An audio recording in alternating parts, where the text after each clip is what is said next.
अस्सलाम वालेकुम, मैं हूं रेहान तारिक और आप देख रहे हैं दस्तक। पाकिस्तान के एब्सोल्युटली नॉट के सामने अमरीकी डॉलर सीना तान के खड़ा हो गया है।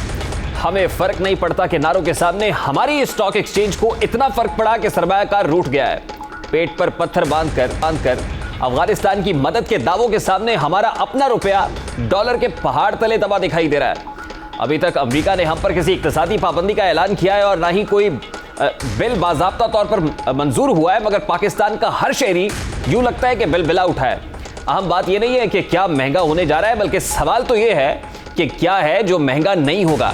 डॉलर कहां तक उड़ान भरेगा, डॉलर के सामने रुपया और कितना बेबस दिखाई देगा, डॉलर थमेगा या मजीद आगे बढ़ेगा। सवाल तो यह भी है कि डॉलर इसी तेज रफ्तारी से बढ़ता चला गया तो इसे रोकेगा कौन और ब्रेक कहां लगेगी। आखिर कब तक रुपए को वेंटिलेटर के सहारे रखा जाएगा। इन्हीं सवालात के बीच आज अमेरिकी रेटिंग एजेंसी ने पाकिस्तान के लिए खतरे की घंटी बजा दी। फिच रेटिंग एजेंसी के मुताबिक रुपया एशिया की बदतरीन कारकर्दगी की हामिल करेंसी बन गया है। अगले चंद माह के दौरान मुल्क में डॉलर की कदर तेजी से बढ़ेगी। खदशा है कि डॉलर के मुकाबले में रुपया 180 दर्जे गिर जाएगा। रुपए की तनज़ली का सिलसिला अगले बरस भी जारी रहेगा। इम्कान है कि 2022 के आगाज में $1 200 रुपए का हो जाएगा। यही नहीं बल्कि अगले चंद माह में पाकिस्तान में महंगाई का एक बड़ा तूफान आने का खदशा भी है। रेटिंग एजेंसी के मुताबिक करेंसी की कदर की वजह पाकिस्तान की बिगड़ती हुई तिजारत, सख्त अमरीकी मालियाती पॉलिसी, पाकिस्तान से बाहर और अफगानिस्तान में अमरीकी डॉलर के बहाव के बाइस है। मुल्क में डॉलर तारीख की बुलंद तरीन पहुंचा हुआ है और पेट्रोलियम मसनूआत की कीमतों में इजाफे के बाद आम आदमी सख्त मुश्किलात से दो चार है। पेट्रोल और डॉलर की कीमतें रिकॉर्ड सतह पर पहुंच चुकी हैं, जिससे मजदूर तबका ज्यादा मुतासर हो रहा है। इसी तरह परेशानियों के बीच आज हुकूमत ने गुज़श्ता 3 माह के दौरान 7वीं मरतबा अवाम पर पेट्रोल बम गिराने की तैयारी कर ली है। ओगरा की जानिब से पेट्रोलियम मसनूआत की कीमतों में ₹5.25 फी लीटर तक इजाफे की तजवीज़ है। वज़ीर आज़म को इरसाल कर दी गई है समरी। यूं फी लीटर पेट्रोल की कीमत ₹129 की तारीखी सतह पर पहुंच जाएगी, जबकि तहरीक इंसाफ 3 माह में पेट्रोलियम मसनूआत की कीमत में ₹20 इजाफा करने वाली पहली हुकूमत बन जाएगी। पेट्रोलियम मसनूआत की कीमतों में रद्दोबदल का इन्हिसार पेट्रोलियम लेवी और जीएसटी पर होगा। इस वक्त पेट्रोल पर पेट्रोलियम लेवी ₹5.62 फी लीटर है। डीजल पर फी लीटर ₹5.14 पेट्रोलियम लेवी आयद है। अवाम के दरवाजे पर मसाइल का एक बड़ा तूफान दस्तक दे रहा है, क्योंकि रवा माली साल हुकूमत ने पेट्रोलियम लेवी का हदफ 600 अरब रुपए रखा है, जबकि बैनुल-अक़वामी मार्केट में भी खाम तेल की कीमत में इजाफा हो रहा है। साथ ही यहाँ डॉलर की कीमत भी बढ़ रही है। हुकूमत की जानिब से आलमी मंडी में कीमतों में इजाफे का बहाना बनाया जाता है, लेकिन हकीकत में गुज़श्ता 1 साल के दौरान हुकूमत ने पेट्रोलियम मसनूआत 159.4% तक महंगी की हैं, जबकि इसी असना के दौरान आलमी मंडी में ब्रेंट क्रूड ऑयल की कीमत में 88.75% इजाफा रिकॉर्ड किया गया। हुकूमत ने जून 2020 से अब तक के 1.25 साल में पेट्रोलियम मसनूआत की कीमतों में 56.70 रुपए फी लीटर तक इजाफा किया है। जून 2020 से अब तक ब्रेंट क्रूड ऑयल की कीमत में $88.75, यूं कहिए कि 88.75% इजाफा हुआ। इसी अरसे में खाम तेल की कीमत में $35 से बढ़कर $80 फी बैरल तक जा पहुंची, जो रिकॉर्ड सतह है, जबकि हुकूमत हर बार अवाम को दीगर ममालिक की निस्बत सस्ता पेट्रोल देने का दावा करके उम्मीद दिलाती है। प्राइसेस दुनिया के बीच में अगर बढ़ रही हैं, तो इसलिए इस वक्त ये जब लोग कहते हैं कि आपने ये बहुत बड़ा बढ़ा दिया, तो आप जरा मुड़ के जरा देखें ना दुनिया के बीच में क्या हो रहा है, साथ वाले मुल्कों में क्या हो रहा है। क्या हम पेट्रोल खुद पैदा कर रहे हैं? ये हम इंपोर्ट करते हैं और हमें उसकी प्राइस जो है रियलिस्टिक रखनी। अब हुकूमत सस्ते पेट्रोल का दावा तो करती है, मगर अवाम को यह नहीं बताया जाता कि मुल्क के शहरियों का मयार जिंदगी कितना बुलंद है। वहां हुकूमतें अवाम को क्या सहूलियात देती हैं। सवाल तो यह भी है कि आलमी मंडी में पेट्रोलियम मसनूआत की कीमत में मामूली इजाफे से पाकिस्तान में दुगना असर क्यों दिखाई देता है। आलमी मंडी में तेल की कीमत में इजाफा और रुपए की कदर में कमी पर कैसे काबू पाया जाएगा। हुकूमत महंगा तेल खरीद कर पेट्रोलियम लेवी कैसे वसूल करेगी। अगर पेट्रोलियम लेवी का हदफ पूरा नहीं किया जा सका तो IMF को क्या वजाहत दी जाएगी। हुकूमत मुतवक्के बहरान से निपटने के लिए तैयारी क्यों नहीं कर रही है। इस वक्त पेट्रोलियम मसनूआत की कीमतें और एक्सचेंज रेट तारीख की बुलंद तरीन सतह पर पहुंचने के बाद आम आदमी सख्त मुश्किलात से दो चार दिखाई दे रहा है। पेट्रोल और डॉलर की कीमतें रिकॉर्ड सतह पर पहुंच चुकी हैं, जिससे मजदूर तबका ज्यादा मुतासर हो रहा है। पेट्रोल और डॉलर की कीमत में इजाफे को आमतौर पर महंगाई में इजाफे से ताबीर किया जाता है। यही वजह है कि जब भी मुल्क में पेट्रोलियम मसनूआत या डॉलर की कीमत बढ़ी, दूध, दही, घी, तेल, दाल समेत पेशतर अशिया की कीमतों में भी इजाफा देखा गया। और हमारे यहाँ तो इंपोर्टेड इन्फ्लेशन है, हम तो अशियाए खोरोनोश भी इंपोर्ट कर रहे हैं। ऑब्वियसली जब डॉलर की कीमत बढ़ेगी, महंगी अशिया खरीदी जाएंगी, तो आम आदमी को कैसे सस्ती फराम की जा सकती हैं। मेरे रियासत मोहतरम वज़ीर आज़म कोरोना की वबा ने आम आदमी की कमर तोड़ कर रखी है। इलाज मुआवजा महंगा है, अद्वियात की कीमतें बुलंद हैं। जब घर में कोई बीमार और भूखा हो तो फिर उसकी सोच-बूझ खत्म हो जाती है, समझ काम नहीं करती है। मेरी रियासत आम इंतखाबात के वक्त अवाम से किए गए वादे और दावे पूरे करने का वक्त आन पहुंचा है, क्योंकि अवाम तो सिर्फ 2 वक्त की दाल रोटी से मतलब रखता है। भूखे पेट सियासी नारों में उन्हें कोई दिलचस्पी नहीं है। डॉलर की उड़ान और पेट्रोलियम मसनूआत की कीमतों में इजाफे का रुझान अपनी जगह पर बरकरार है, लेकिन हुकूमत इस वक्त जो एम्फेसिस उसका दिखाई देता है वो इलेक्ट्रॉनिक वोटिंग मशीन दिखाई देती है। उसका जो एम्फेसिस है वो आबाद के ऊपर दिखाई देता है। वो जल्द से जल्द इंतखाबात कराना चाहती है, इलेक्शन रिफॉर्म्स की बात कर रही है। आम आदमी पिसता है तो पिसता रहे। बात करेंगे इस वक्त माहिर इक्तिसादी अमूर डॉक्टर अशफाक हसन खान ने ज्वाइन किया है। अस्सलाम वालेकुम डॉक्टर साहब, बहुत बहुत शुक्रिया आपके वक्त के लिए। डॉक्टर साहब, सबसे पहले तो ये फरमाइएगा कि Fitch rating agency, one of the 3 major global agencies, उसने फोरकास्ट किया है कि डॉलर 2022 में 200 रुपए तक पहुंच सकता है। सबसे पहले तो ये कहिएगा कि आप इस फोरकास्ट से कितना मुत्तफिक है? देखिए, ये तो गवर्नर स्टेट बैंक से पूछें कि कहाँ लेकर वो जाना चाहते हैं। 180 पे लेकर जाना चाहते हैं, 200 पे लेकर जाना चाहते हैं, 250 पे लेकर जाना चाहते हैं। ये तो गवर्नर बताएंगे ना। मेरे नज़दीक तो इट हैज़ नॉट, जो डॉलर के रुपये की जो डिप्रिसिएशन हुई है, it is against the principle of, ये इकोनॉमिक्स के उसूल के ख़िलाफ़ हुआ है। इसका मतलब यह है कि ये जानबूझकर किया गया है इसको, और इसकी वजह से तकरीबन 1656 बिलियन का कर्ज चढ़ गया है आज तक, as we speak, without borrowing a single dollar, और 66 बिलियन का इंटरेस्ट पेमेंट इस पर चढ़ गया। तो आपके बजट पे प्रेशर, आपके डेट पे प्रेशर, महंगाई तो जो होगी वो तो होगी, और जो हमारे इंडस्ट्रीज़ हैं वो नॉन कॉम्पिटिटिव होंगे, क्योंकि उनके जितने भी इंपोर्टेड इनपुट्स हैं, जो तकरीबन ऑन एवरेज 60% होते हैं, उन सब की कीमतें बढ़ जाएंगी। तो डॉक्टर साहब, monetary side of the economy देखना बिल्कुल सेंट्रल बैंक का काम है। गवर्नर स्टेट बैंक से पूछते हैं तो उन्होंने तो डॉलर्स पंप इन करने की कोशिश की सिस्टम के अंदर, लेकिन उसके बावजूद वो एक्सचेंज रेट को बैलेंस नहीं कर पा रहे, अभी तक बुरी तरह से नाकाम है। अब गवर्नर से क्या पूछे हम? सर छोड़ के नहीं कर सकता है। जब ये काम, मुझे कोई जिम्मेदारी दी गई है और मैं अगर काम नहीं कर सकता हूं, तो ऑनरेबल तरीका तो ये है कि रिजाइन चले जाए घर। नहीं डॉक्टर साहब देखेंगे, इसहाक डार साहब के ज़माने में कहा करते थे कि मसनूई तरीके से डॉलर को कंट्रोल किया हुआ है, कर्टेल किया हुआ है। मसनूई तरीका यही था कि आप सिस्टम के अंदर डॉलर्स फेंकते थे, पंप इन करते थे, पुल इन करते थे। वो तो करके देख लिया आपने, सिस्टम में डॉलर तो फेंके आपने, लेकिन उसके बावजूद कंट्रोल नहीं हो रहा। मुशर्रफ साहब के ज़माने में कौन सा हम रोक कर रखा गया था डॉलर? वो तो 60 और 62 के दरमियान वो मूव करता रहा, और एक्सपोर्ट्स के दौरान में डबल हो गया, 10 बिलियन से 20 बिलियन पे चला गया। इस मुल्क में एक्सपोर्ट्स रुपये के डिप्रिसिएशन से कभी भी नहीं बढ़ेगी। उसकी वजह यह है कि 60% जो हमारा इनपुट्स है वो इम्पोर्टेड है। जब आप डिवैल्यू करोगे, आपका कॉस्ट ऑफ प्रोडक्शन बढ़ जाएगा। जब डिवैल्यूएशन करते हैं तो इन्फ्लेशनरी भी होता है। स्टेट बैंक ने खर्च से डिस्काउंट रेट को भी बढ़ा देना है, तो कॉस्ट ऑफ कैपिटल भी आपका बढ़ गया, और आपके इंपोर्टेड इनपुट के भी कॉस्ट बढ़ गई। दूसरी तरफ फिर बिजली और गैस की कीमत भी बढ़ानी पड़ती हैं, तो यूटिलिटीज की कॉस्ट बढ़ गई। हर वो काम हुआ जिससे आपकी इंडस्ट्री नॉन कॉम्पिटिटिव हो गई। And this is the reason my dear, since 1988 33 साल हो गए हैं इस मुल्क में the process of de-industrialization is taking place. De-industrialization means the share of industries is shrinking. Their contribution in GDP is shrinking. और ये इसीलिए हो रहा है। Barring 4 years, 2004 to 2008, when we were out of the IMF program, आप देखेंगे कि एक पीक, एक जंप आता है कि इंडस्ट्रीज का कंट्रीब्यूशन बढ़ना शुरू हो जाता है। The moment we went back to the IMF, एकदम नीचे शुरू। डॉक्टर साहब, आपकी गुफ्तगू से मुझे ये लग रहा है कि ये डॉलर अगर ऊपर जा रहा है और रुपये डिप्रिशिएट हो रहा है, अंडर प्रेशर है, तो ये सोची समझी साजिश के तहत हो रहा है।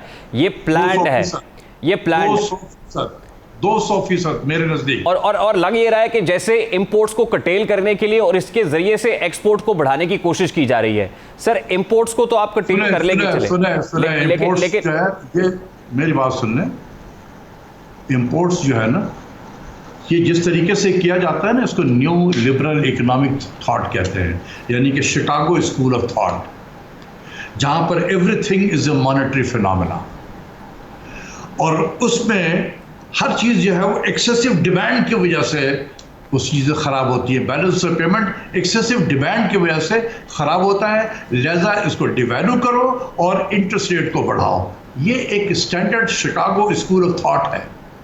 तो आप एक स्कूल ऑफ थॉट को एक डेवलपिंग कंट्रीज में लाकर ब्रूटली आप इम्प्लीमेंट कर रहे हैं।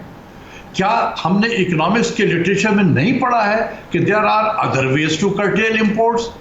आप 100% कैश मार्जिन लगाए उन आइटम से जो फास्ट मूविंग है, नॉन एसेंशियल है वो। इसी तरीके से आप क्वांटिटेटिव रिस्ट्रिक्शन लगा सकते हैं अगर गाड़ी इंपोर्ट कर रहे हैं, आप टैरिफ को इस्तेमाल कर सकते हैं, आप प्रोहिबिटिव टैरिफ लगा सकते हैं, आप आउटराइट बैन भी कर सकते हैं। इतने सारे इंस्ट्रूमेंट अवेलेबल हैं। Why are we only using monetary approach to balance of payment? Doctor साहब, फिर बड़ा सादा सा सवाल है कि इतनी खतरनाक अप्रोच को क्यों ले रहे हैं, इस मॉनेटरी अप्रोच को क्यों इन्वॉल्व किया जा रहा है, जब डेवलपिंग कंट्री के अंदर आपका खासतौर पर एक्सचेंज रेट इम्बैलेंस से बराह रास्त ताल्लुक आपका इन्फ्लेशन पे आता है और खासतौर पर इंपोर्टेड इन्फ्लेशन के ऊपर आता है, तो एक आम आदमी का तो भरकस निकाल देंगे फिर। भाई मेरे, बड़ा अच्छा सवाल किया आपने कि देखो ये जो न्यू लिबरल इकोनॉमिक थॉट जिसका मैं कह रहा हूँ ना, इसकी जो इंटेलेक्चुअल फाउंडेशन है वो शिकागो स्कूल से आई है। मिल्टन फ्रीडमैन और उनके लोग जो थे ये इनके ये यहाँ से ये आया है।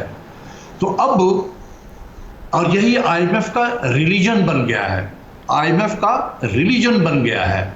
तो जो भी आईएमएफ में जाएगा उसको इस हाथ में बैत करना पड़ता है, monetary approach to balance of payment पे या शिकागो स्कूल ऑफ थॉट पे बैत करना पड़ता है, जब भी आप आईएमएफ में दाखिल हो सकते हो। और चूंकि सेंट्रल बैंक का गवर्नर आईएमएफ के बोर्ड का मेंबर है, ही और she has to be follower of, उनके हाथ में बैत करना इनको भी जरूरी होता है। तो डॉक्टर साहब, मेरा बड़ा सादा सा सवाल है, जिस वक्त आपके फाइनेंस मिनिस्टर शौकत तरीन साहब आते हैं तो वो ये कहते हैं कि बिल्कुल गलत बात थी आईएमएफ के प्रोग्राम में जाना, और फिर जिस तरह से हमने ये मेजर्स लिए हैं उन्होंने बिल्कुल इससे इख्तलाफ किया। लेकिन अभी फाइनेंस मिनिस्टर साहब अगले महीने फिर जा रहे हैं आईएमएफ के साथ, उस प्रोग्राम में तो हम हैं, नेगोशिएशंस फिर होंगी। हमें ये बताया जा रहा है कि नहीं हम लोग तो टारगेटेड सब्सिडीज देंगे इन सेक्टर्स के अंदर। तो आपको नहीं लगता कि खास तौर पे एब्सोल्युटली नॉट कहने के बाद जो पॉलिटिकली जो हैपनिंग्स हो रही हैं जिस तरह से, तो आईएमएफ भी ठीक ठाक तरीके से हमें हमारे गिर शिकंजा सख्त करेगा? अब तो हम उसके शिकंजे में आ चुके हैं डॉक्टर साहब।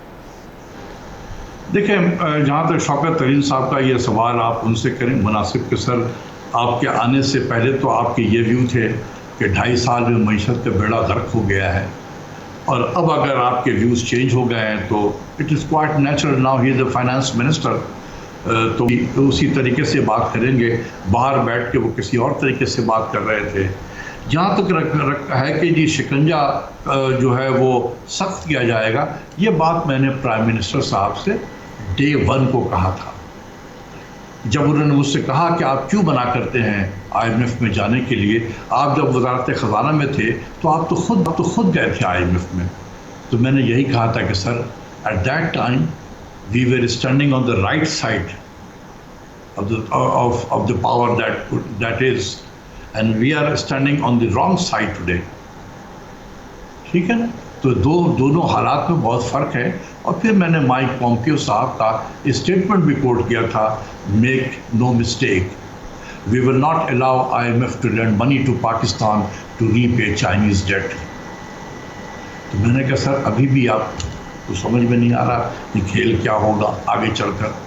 डॉक्टर साहब, मेरा ख्याल है जो उस वक्त समझ नहीं आ रहा था प्राइम मिनिस्टर साहब को, अब तो आईएमएफ ठीक ठाक तरीके से समझा रहा है, लेकिन ये समझ एक आम आदमी को नहीं आ रही। डॉक्टर साहब, एक मैं चाहता हूँ लास्टली आप एक कॉमनर को समझा दें कि उसके ऊपर अभी क्या क्या बिजलियाँ गिरेंगी, क्या मज़ीद तूफ़ान आएंगे, तेल कहाँ तक जाएगा, बिजली कितनी महंगी होने जा रही है। मैं चाह रहा हूँ कि क्विकली सर इसके ऊपर ज़रा एक नक्शा खींच दें, उसके बाद हम फिर आपसे इजाज़त लेंगे। देखिए, आम आदमी के लिए जो है ना, उनके जेब में जो पैसा है कम, उससे वो ज़्यादा से ज़्यादा चीज़ें ख़रीदना चाहते हैं। तो सबसे ज़्यादा जो आम आदमी है उसको जो परेशानी हो गई वो महंगाई से हो गई।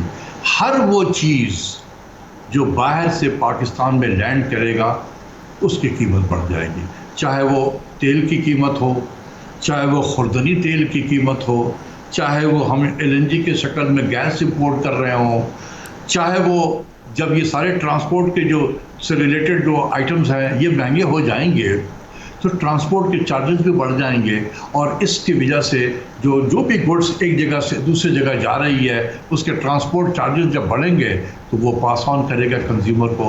तो बॉटम लाइन ये है कि अवाम ज़हनी तौर पे महंगाई और महंगाई के लिए तैयार हो जाए। बहुत बहुत शुक्रिया डॉक्टर साहब आपके वक्त के लिए। अवाम ज़हनी तौर पर महंगाई और सिर्फ महंगाई के लिए तैयार हो जाएं। इमरान खान साहब तो कहते थे कि अच्छा वक्त आने वाला है, लेकिन डॉक्टर साहब की गुफ्तगू आपने सुनी कि अच्छा वक्त अभी बहुत दूर है, अभी बहुत बुरा वक्त देखना पड़ेगा। ये सब कुछ हो क्यों रहा है, और ये तो अभी बिगिनिंग दिखाई दे रही है, इट्स जस्ट अ बिगिनिंग। अभी फुल पिक्चर बाकी है, और पिक्चर क्यों उभर रही है, कहाँ से उभर रही है, इस पर बात करेंगे। और एक अमरीकी सेनेट का बिल है जो मुतनाज़ बिल है, अभी मंजूर नहीं हुआ, लेकिन मंजूरी से पहले अभी क्या क्या होगा और मंजूर होने के चांसेस कितने हैं, बात करेंगे इस ब्रेक के बाद हमारे साथ।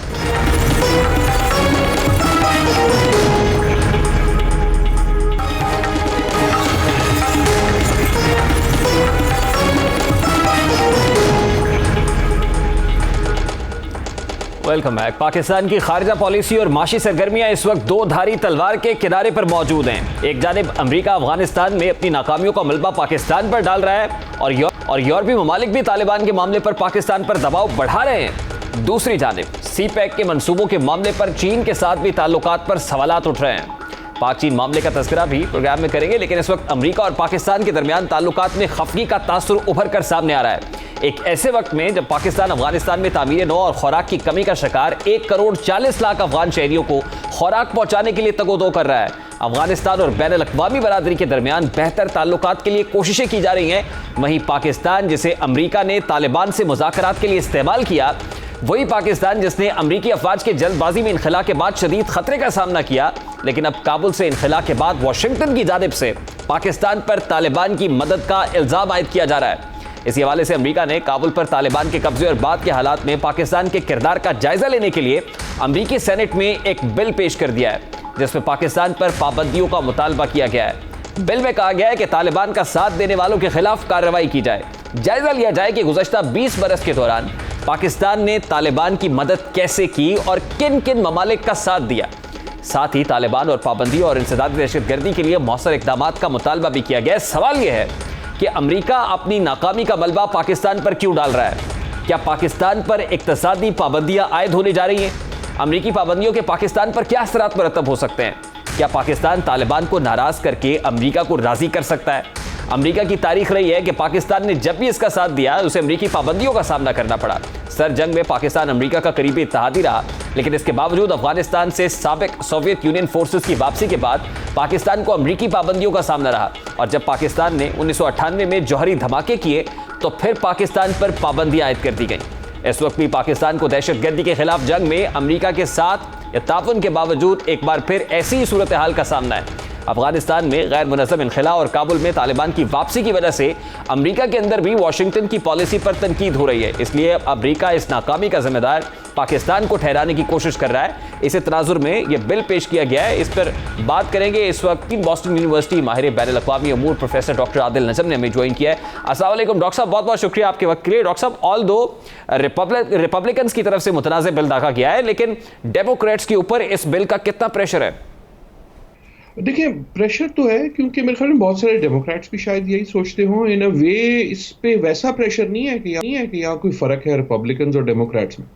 इस वक्त तो अमेरिका की सियासत में जो दूसरे मसाइल हैं, जो दूसरे बहुत बड़े बिल जिस पे डेमोक्रेट रिपब्लिकन बहुत झगड़े, जिस पे तो उसमें ये बीच में एक छोटी सी चीज़, इसलिए छोटी उनके लिए कि in a way maybe the Democrats will say कि अच्छा यार ये वाला कर लो, ये तो हम भी ऐसे ही सोच रहे हैं, विच इज़ उनकी सियासत के लिए, अमेरिका की सियासत के लिए शायद वो मुफीद हो, और पाकिस्तान की सियासत और फ्यूचर के लिए बिल्कुल मुफीद नहीं होगा। लेकिन डॉक्टर साहब, the way they are bashing Biden administration और US टॉप मिलिट्री ऑफिशियल्स को जिस तरह से उन्होंने ताबड़तोड़ हमले किए हैं, और जो जायज़े और एहतसाब की बात की जा रही है गुज़श्ता 20 साल के जो अफगानिस्तान के अंदर जंग लड़ी अमेरिका ने, इसके इम्प्लीकेशंस आप पाकिस्तान पर क्या देख रहे हैं? क्योंकि इस पे ये कहा जा रहा है कि जिन्होंने फैसिलिटेट किया तालिबान को, उनका देखा जाए, उनका मुहासबा किया जाए, तो इसकी इम्प्लीकेशंस हम पर क्या होंगे सर? हम पे तो हमेशा इम्प्लीकेशन होती है यार, जब मलबा गिरेगा हम पे गिरेगा। आप पे गिरेगा, पहले भी गिरता था, अब भी गिरेगा। और ये हम कई बार आपके साथ भी पहले बात हुई है कि ये हमें एक्सपेक्ट करना चाहिए था और कर रहे थे कि ऐसा कुछ होगा, और शायद अभी और भी हो। देखिए, जो आपने बात की उसकी जो सियासी डायनामिक है वो बड़ी सीधी सी है, बड़ी इंपॉर्टेंट है। वो ये कि बाइडेन साहब की तरफ तो बंदूकें हैं, ना सिर्फ रिपब्लिकन्स की है, अमेरिका की इन जनरल, और डेमोक्रेट्स में भी बहुत से लोग जो हैं उनको जाहिर है, क्योंकि इतनी बड़ा जो मसला है कि आप अफगानिस्तान से निकले और कैसे निकले और फिर वो कैसे फॉल हुआ, तो वो जो है सारा गिरता है, उसकी जो सियासी कॉस्ट है वो गिरती है बाइडेन साहब पे, चाहे वो ट्रंप ने किया हो या किसी ने किया हो, बाइडेन पे गिरती कि यार ये बाइडेन ने क्या किया, ये अमेरिकन फौज ने क्या किया, ये इनखला कैसे हो गया, ये इतनी बड़ी जो शिकस्त है कैसे हो गई। और उसका दूसरा स्टेप होता है, यार अगर हुई तो फिर ये कसूर हमारा नहीं होगा, ये किसी और को। डॉक्टर साहब, if I take you back to the crossroads of history, तो बड़ी इंटरेस्टिंग चीज ये है कि क्योंकि बिल रिपब्लिकन्स ने प्रेजेंट किया है, और रिपब्लिकन्स आपको याद होगा कि वो निक्सन के दौर में, इसी तरह से इवन बिल क्लिंटन के दौर में, फिर बुश के दौर में जो कुछ हुआ, हम तो बड़े क्लोज एलाइज रहे रिपब्लिकन्स के साथ, तो हमारा बड़ा अच्छा ताल्लुक रहा है, और रिपब्लिकन्स ही अब इस बिल को प्रेजेंट कर रहे हैं और ये कर रहे हैं। नहीं, हम समझते ही हैं कि हमारा बड़ा अच्छा ताल्लुक रहा है यार। मुझे 30 एक साल हो गए पाकिस्तान अमेरिका की सियासत समझने की कोशिश करने में। मुझे नहीं याद कब कोई इतने अच्छे एलाइज थे। जरूरत के वक्त हमारी जरूरत पड़ जाती थी, फिर नारे हम भी मार देते थे, वो भी मार देते थे। हम कहते थे यार झप्पी लाओ, हम बड़े तुम्हारे करीब हैं, वो कहते थे ओ नहीं यार तुमसे अच्छा तो कोई है ही नहीं। फिर काम खत्म होता था, आप निकल जाते थे। ये जो है सियासतों में मोहब्बतें तो नहीं होती ना, ये कोई मतलब अबदी मोहब्बत तो नहीं होती सियासतों में। वो तो जरूरत होती है, आपकी जरूरत होती है, आपको इकोनॉमिक एड शेड चाहिए होती है तो आप कर लेते हैं, उनको जरूरत होती है जंग शक की तो वो कर लेते हैं। और जो रिपब्लिकन की आपने बात की, बड़ी अच्छी बात की, लेकिन एक मैं अगर गुजारिश करूं, अगर ये सारी हरकत ट्रंप के जमाने में होती तो यही बिल इसी तरह डेमोक्रेट्स लाते। लेकिन ना, जिस तरह हमारी सियासत में भी होता है कि असली सियासत होती है कि आप हुकूमत में है या ऑपोजिशन में, आप एक दूसरे पे जो है पत्थर फेंक रहे हैं। सो ये ऐसा नहीं है कि रिपब्लिकन लाए हैं इसलिए रिपब्लिकन की पाकिस्तान के बारे में कोई खास नुक्ता नजर है। बड़ा सादा सा सवाल है, क्या हम 90s के दौर में वापस जा रहे हैं जब अमेरिका हम पर सैंक्शंस लगाने की बात कर रहा है? देखिए, ये सैंक्शन, इसमें ऑब्जेक्टिविटी कोई नहीं है, इसमें तारीख का कोई ऐसा नहीं है कि ये कोई लॉजिकल प्ले है, ये एक पॉलिटिकल प्ले है। और इन अ वे आप सही कह रहे हैं, अगर आपने इसको रिवाइंड करना है तो वापस आप रिवाइंड वहां हो गए जहां आप थे जब ये 9/11 हुई और अमेरिका अफगानिस्तान में गया। डॉक्टर साहब, what kind of sanctions are you looking at? हम गुज़श्ता 5 साल से फाइनेंशियल एक्शन टास्क फोर्स की ग्रे लिस्ट में हैं, IMF के प्रोग्राम में हम मौजूद हैं। What kind of sanctions are you looking at? मतलब किस तरह की पाबंदी, माशी पाबंदियां देख रहे हैं, इक्तिसादी पाबंदियां हैं, यहाँ पर एक कॉमनर के ऊपर इसके बराह रास्त असरात आएंगे पाकिस्तान में?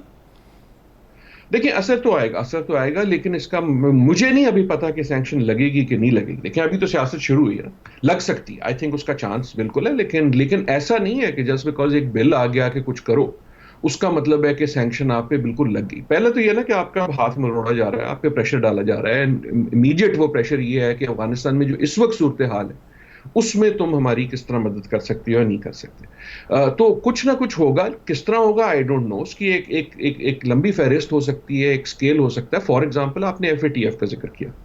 फॉर एग्जांपल, ये सिर्फ अमेरिका से नहीं हो सकता, ये बैरून टेबल जो है, फॉर एग्जांपल जो आपका यूरोपियन आपके पास इस वक्त है कवानीन, जिसकी वजह से आप उनको टेक्सटाइल और दूसरी चीजें एक्सपोर्ट कर सकते हैं। जो कुछ भी होगा उसका असर हो सकता है आम आदमी पे, और हो रहा है। लेकिन मेरे ख्याल में ये एक वक्त मुश्किल फैसले करने का भी है। जब हम कहते हैं ना मुश्किल डिसीजन है, उसका ये नहीं होता कि वो सोचने में मुश्किल है, उसका मतलब ये होता है कि अगर कोई डिसीजन आप लेंगे तो उसके जो रद्द अमल होगा उसको सहना मुश्किल होगा। तो आई डू थिंक कि आपके पास एक कंडीशंस ऐसी बन रही हैं, सैंक्शंस और नो सैंक्शंस, कि आपकी वेस्ट से जो इकोनॉमिक रिलेशनशिप है वो टेंस रहेगी। आखिरी एक जुमला मैं सिर्फ ये कहता चलूं कि इसका ताल्लुक सिर्फ अफगानिस्तान से नहीं है, कहें वो जो मर्जी, लेकिन एक तरफ तो देखें अफगानिस्तान के हालात हैं, उसमें जहां जो रुसवाई हुई अमेरिका की वो है जिसकी हमने आप बात की। दूसरी तरफ जो है अमेरिका और चीन की जो है एक टेंशन और एक राइवलरी चल रही है, और उसमें Pakistan as seen as being close to चीन। तीसरी तरफ अमेरिका और भारत जो है वो इंक्रीजिंगली क्लोज आ रहे हैं। तो इस इन अ वे परफेक्ट स्टॉर्म है अमेरिकन हवाले से कि पाकिस्तान जो है इन तीनों हवालों से साइडलाइन हो। ठीक, डॉक्टर साहब लास्टली बताइएगा, how do we need to diffuse these tensions? हम इस तनाव को कम कैसे कर सकते हैं? हमें अपनी फॉरेन पॉलिसी के अंदर क्या फौरी तौर पर क्या चेंजेस लानी है इस वक्त? देखिए, मुश्किल है, मुश्किल सवाल हमेशा मुश्किल होता है और इसका कोई 1 मिनट का हल नहीं है।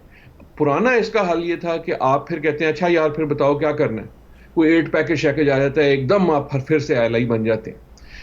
मेरे ख्याल में अगर बनना पड़ा तो शायद बन जाए, लेकिन उसका भी हवाला ये होना चाहिए कि पाकिस्तान का इंटरेस्ट क्या है। सो पाकिस्तान को क्या करना चाहिए? मेरे ख्याल में पाकिस्तान को, मेरी राय है कि पहले तो अफगानिस्तान से डी लिंक होना चाहिए। डी लिंक का मतलब ये नहीं है कि हम उसको इग्नोर करें, लेकिन हमें ये जो इन अ वे वेस्ट को भी और अपने आप को भी ये बताना है कि हम अफगानिस्तान के ठेकेदार नहीं हैं।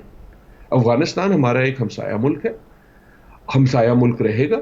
उस हवाले से हमारे उसमें बहुत से इंटरेस्ट हैं, उसकी पीस एंड स्टेबिलिटी में, लेकिन हम ना उसके रखवाले हैं, ना हम उसके स्पोक्स पर्सन हैं। इन अ वे दुनिया को ये लगता है हमारी अपनी हरकतों से, हमारे टेलीविजन प्रोग्राम से, हमारी सियासी बयानात से, चाहे वो गवर्नमेंट के हों चाहे दूसरे के हों, कि यार अफगानिस्तान से बात करनी है तो पाकिस्तान से बात करनी पड़ेगी, या तालिबान जो है ये उनके स्पोक्समैन है। ऐसा नहीं होना चाहिए, इसकी कोई पाकिस्तान को फायदा नहीं है, सिर्फ नुकसान। बिल्कुल ठीक है, बहुत जी जी जी जी डॉक्टर साहब। और आखिरी चीज, सिर्फ मैं एक जुमले में सिर्फ ये कहूंगा कि आखिरी चीज ये है कि हमें पाकिस्तान फोकस फॉरेन पॉलिसी पे जाना चाहिए। आसान नहीं है लेकिन वाइटल। बहुत शुक्रिया डॉक्टर साहब आपके वक्त के लिए। डॉक्टर आदिल नजब हमारे साथ मौजूद थे। जहां पाकिस्तान पर अमरीकी दबाव में इजाफा हो रहा है, वहीं पाक चाइना ताल्लुकात में भी सर्द मोहरी दिखाई दे रही है।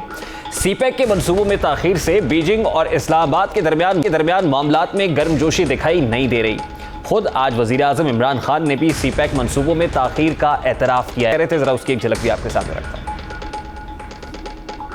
इसकी जो रफ्तार है वो इंशाल्लाह तेज़ होगी। बीच में हमें मसले आए और जिस तरह मैंने कहा कि कोरोना की वजह से बड़े मसले आए, क्योंकि सारी कम्युनिकेशन रुकी एक बात।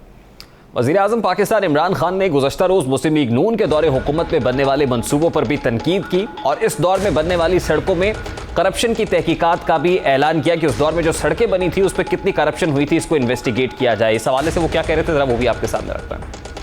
तो कोई मुश्किल काम नहीं है। कम रेट पे सड़क बनाना और क्वालिटी की सड़क बनाना वो कमाल है। 2013 7 साल पहले जो सड़कें बना रहे थे वो आज से ज्यादा महंगी हैं। इससे ज्यादा मुल्क में जुल्म क्या हो सकता है? आज अगर आप 20 करोड़ कम की सड़क बना रहे हैं 4 लेन की 2013 से, तो ये सोच लें कि इन्होंने कितना ज्यादा पैसा बनाया है।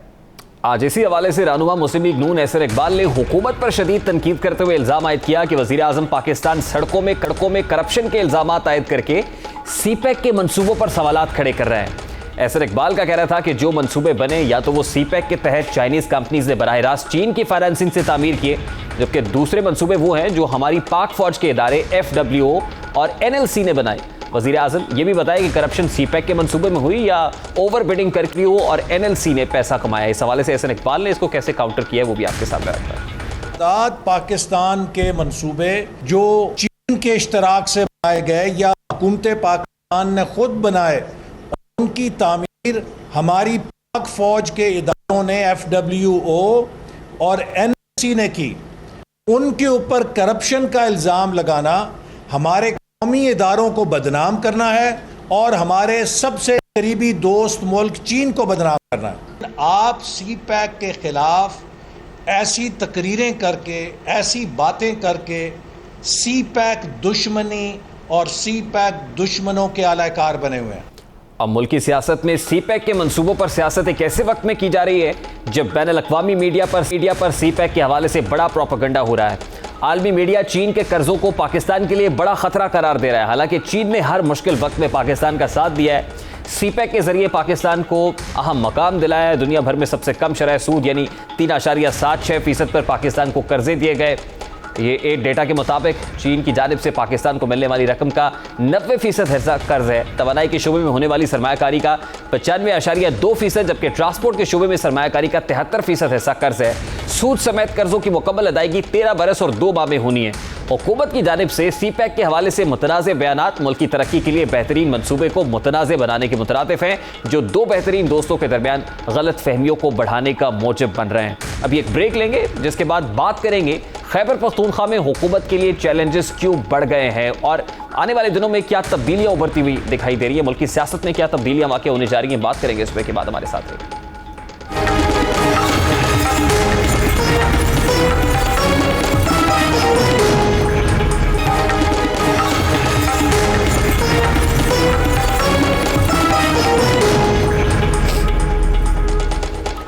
Welcome back. मुल्क की सियासत में तब्दीली और गर्मा गर्मी की आवाजें सुनाई दे रही हैं, लेकिन इसी दौरान इदारों के सरबराहान के तकर्रुर के हवाले से भी हुकूमत एक बड़े इम्तहान में मुब्तला है। Chairman NAB justice retired Javed Iqbal की मुद्दत मुलाजमत 6 अक्टूबर को खत्म हो रही है।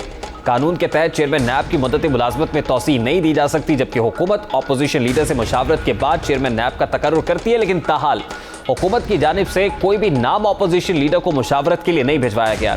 चेयरमैन नैब की मुद्दत मुलाजमत में तौसी नहीं की जा सकती, लेकिन हुकूमत के मुताबिक चेयरमैन नैब की मुद्दत मुलाजमत में तौसी या उनकी जगह नए फर्द का तकर्रुर दोनों तरह के इम्कानात हैं। और इस हवाले से अब ताज़ा तरीन इत्तलात ये आ रही हैं, ज़रा ये बता रहे हैं कि चेयरमैन नैब की मुद्दत मुलाजमत में तौसी का फैसला हुकूमत की जानिब से कर लिया गया है और इसके लिए ऑर्डिनेंस भी लाया जाएगा। गुज़श्ता रोज़ जब यही सवाल अपने वफाकी वज़ीर दाखिला शेख रशीद अहमद साहब से किया, क्या जवाब दिया था वो आपके सामने रखता है। हो रहे हैं जस्टिस रिटायर्ड जावेद इकबाल साहब या एक्सटेंशन दे रहे हैं? Everything can possible, both the side, 50-50 का प्रोग्राम है। अभी सोमवार तक फैसला आ जाएगा जो भी हो रहा है। नैब के चेयरमैन के तकर्रुर में कंफ्यूजन बरकरार रहती है, तो चंद और इदारों के सरबराहान की तकर्रुर भी होने जा रहा है। नेक्स्ट मंथ भी जो है वो एक अहम इदारे के सरबराह रिटायर हो रहे हैं, उनके हवाले से भी फैसला करना है हुकूमत को। अगले साल जो है वो कुछ और लोग भी रिटायर होने जा रहे हैं। दूसरी जानिब मुल्क की सियासत में भी तब्दीलियों, ख्वाहिशात और बयानियों का मौसम उरूज पर है। मुल्क की सियासी हवाओं का बदलता रुख हुकूमत भी देख रही है। जो सिस्टम चेंज होने की बात हो रही है, ओवरऑल डिपार्टमेंटल कुछ चेंजेस आने की बात हो रही है, तो कुछ सियासी तब्दीली आने की बात भी हो रही है। शायद यही वजह है कि हुक्मरान जमात भी इलेक्शन की जानिब जाती दिखाई दे रही है। इसी दौरान सियासी परिंदे आशियाने बदलना शुरू हो गए हैं।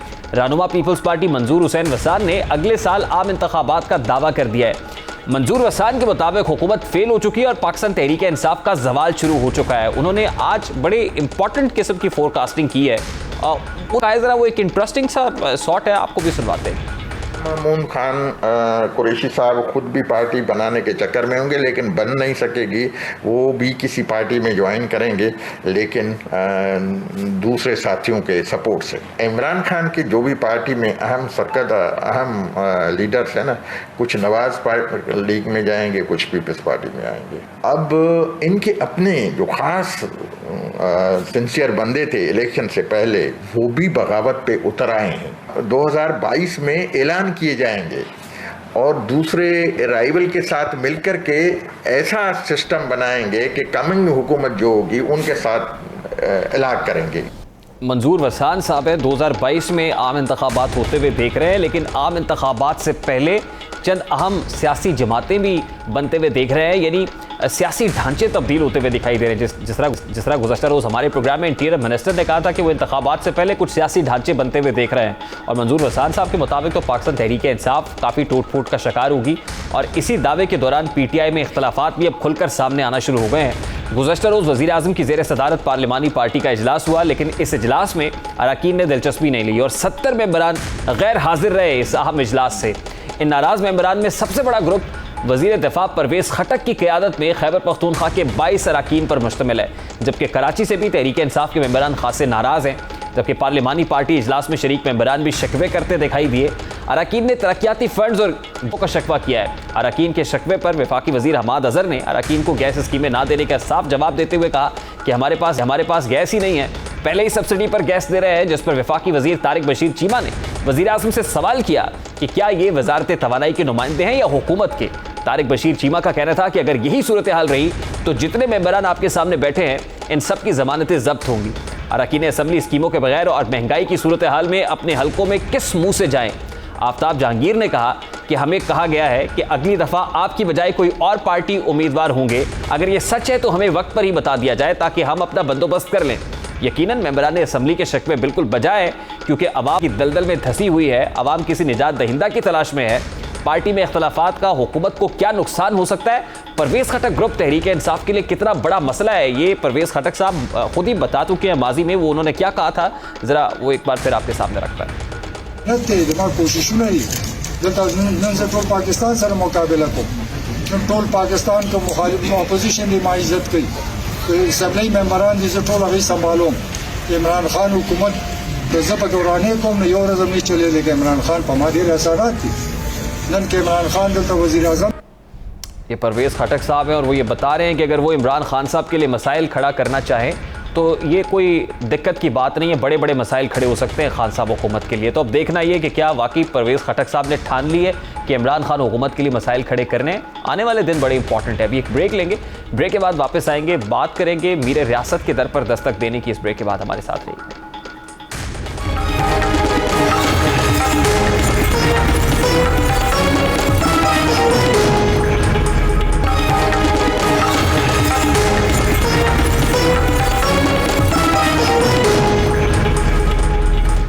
Welcome back. मुझे बताया गया है कि प्रोग्राम के अख्ताम में अब सिर्फ 1 मिनट बाकी है और 1 मिनट में मीर रियासत के दर पर दस्तक हम क्या दें। मीर रियासत के दर पर दस्तक तो खैबर से कराची तक जो नौजवान हैं वो दे रहे हैं, जिनके मसाइल हैं। कहीं फ़ीसों में इजाफे का मुतालबा किया जा रहा है, कहीं MD कैट का जो एग्ज़ाम है उससे मुताल्लिक जो डिस्क्रिपेंसीज़ हैं वो बताई जा रही हैं, कहीं PMC के इस्तेहसाल से मुताल्लिक मीर रियासत को बताने की कोशिश की जा रही है। तलबा D चौक पर भी रहे, PMC के दफ्तर के बाहर भी एहतजाज करते रहे।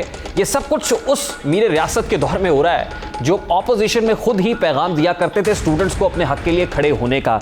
और 5 मार्च 2016 को इमरान खान साहब ने एक ट्वीट की थी जिसमें उन्होंने क्या कहा था वो जरा आपके सामने रखते हैं। वो कहते हैं कि I want our youth to stand up for justice and their commitment and steadfastness and not to fail nation like youth of my era did. मैं सिर्फ इतना कहना चाहूँगा कि तो इधर उधर की ना बात कर, ये बता कि काफिला क्यों लुटा। मुझे राहजनों से गिला नहीं, तेरी राहबरी का सवाल है। प्रोग्राम का वक्त अपने इख्तिताम को पहुंचे, आपसे मुलाकात होगी इंशाअल्लाह कल। अपना रखिएगा ख्याल। अल्लाह हाफ़िज़।